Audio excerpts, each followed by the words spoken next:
So what else did the premiers learn in today's meeting? Well, let's try to find out. I'm joined now by Manitoba Premier Wab Kinew. Premier, it's good to see you. Thanks for being here, sir. You're setting up a bit of conflict here, I feel like. You can spill whatever beans you want to spill. We would appreciate it. Our next guest is not going to say anything that I like.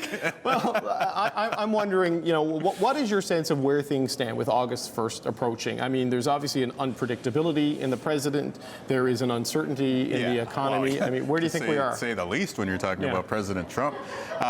Where we are is, I think, a deep breath, some patience would go a long way right now.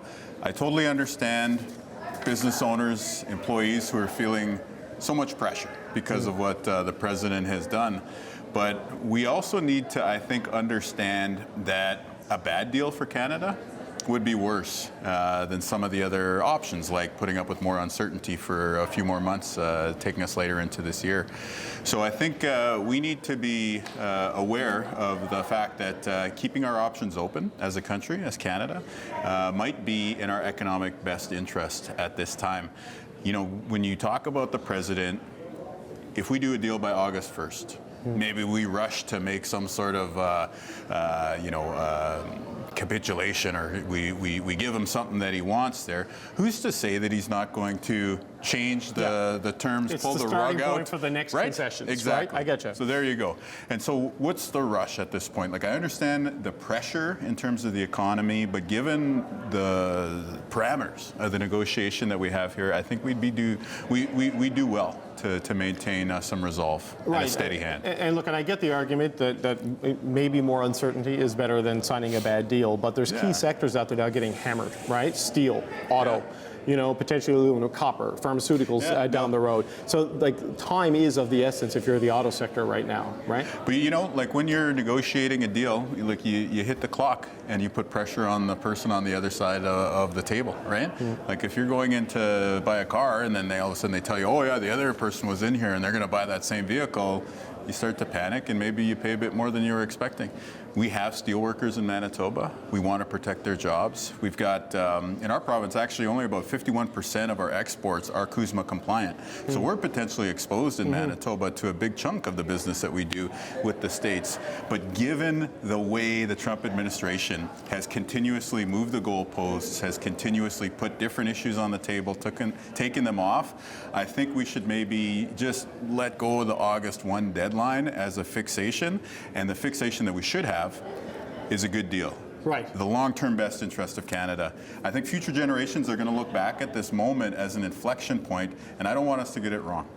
I want us to stand up for our national interests and to stand up for our independence. I take your point about obsessing on a deadline, because this wasn't even the deadline until it was randomly announced as the deadline, and maybe it could change before August 1st. But the Prime Minister and the President did kind of agree at Kananaskis to put a 30-day clock on things, get a deal or no deal by the 16th of July. The 21st of July was supposed to be the retaliation day. So clearly there is a mindset at the federal level to be ready to respond with countermeasures of some sort. Do you think that new date becomes August 2nd if there is no deal? Should Canada be ready to hit back in some form, like on steel at minimum? Well, no, listen, it's clear that when we stand up for ourselves as a country, the Trump administration notices.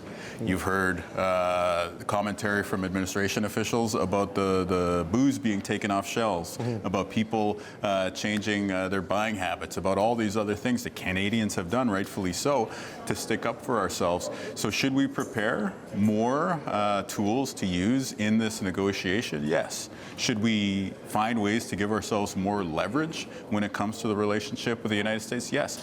And the good news is, I think a lot of these sources of potential leverage are things that could really benefit us as a country. So if we're talking about building some of these mega projects, all of a sudden, if the U.S. sees that we're going to go it alone when it comes to energy, or we're going to go with the EU or South Korea or some of these other nations with our big trade relationships, that gives us more leverage in that relationship. So too, if we become more self-sufficient as a country with our resources, with our internal trade. So I think there's a cohesive strategy that we have as a Team Canada to build up our Canadian economy first and foremost because it's good for the lumberjack plaid-wearing, maple syrup guzzling Canadians that we are, hockey fans as well. But it's also good because it does show strength in the face of this American aggression. And look, it is, if there's a silver lining in the Trump cloud, it's going to knock a lot of things off the economic to-do list in this country that's been allowed to linger for maybe a bit too long. Anything to the president or Donald Trump, it's all Canadian ingenuity and know-how. Those are multi-year changes and transitions, right? And the pain from the tariffs is going to be like right now. So I know we saw sort of an aid package and a restructuring opportunity for steel last week. I mean, do you anticipate that that's going to have to happen for auto at scale, for aluminum potentially, for softwood lumber at a large scale and a large expense to taxpayers? Well, for steel, in Selkirk, Manitoba, we make rebar. Everybody uses rebar in the construction sector. We have I-beams that are going to come into production in our province. New Brunswick is already doing some. So anyways, as Canadians, part of it is to source domestically. Part of it is to produce more stuff ourselves. The construction stuff, the tech stuff, all the stuff that powers a modern economy. But the other thing that we need to be looking at is agriculture, right? We're so focused on Liberation Day and then July 16th, July 21st, August 1st, we neglect that huge parts of our economy, fisheries, canola, pork, have been tariffed by China. Already, right? And it's complicated because, maybe if you address that, it makes the Trump relationship more complicated and vice versa. But we need to take a patient, steady-handed view, steady-eyed view towards this multilateral situation in which we are trying to protect our domestic economic interests. So for us, again, standing up for steel in Canada, absolutely. We need that to power our economy. And yet at the same time, when we move in the steel direction, we're also adding complication to the canola exporter, to the pork exporter. So really important time for us to work together. To stand up for the economy, to move things along, C5, the big projects, all a key part of that. The Prime Minister had a summit with the AFN last week that mixed opinion came out of that, which I don't think is surprising given the varied opinions that would be at a summit such as that. But you had the Métis and the AFN here. The Prime Minister's off to Inuvik. He's going to meet with the ITK. Do you think there's been enough goodwill and trust built up in the last couple of months, because C5 went through so fast and the national Indigenous groups were not happy with it? I mean, do you think you're on a path to get to a level of trust where this can all work out? So in Manitoba, I don't know that we're going to rely on C5 to build our big projects, the things that we want to do to power the Canadian economy, to help our natural resources get to market. What we're focused on is a consensus approach. We're taking the time now with the First Nations, with the Métis, have the Indigenous nations on board and working together.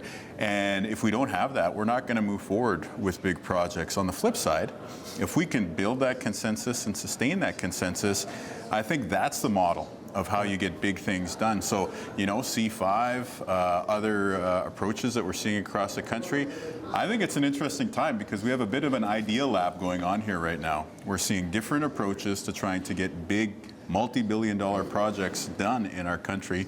And I think Manitoba, given the Indigenous professional class that we have, given the innovative entrepreneurial class that we have across our province, I think we got something to share with the rest of Canada as a potential path forward to getting these projects built.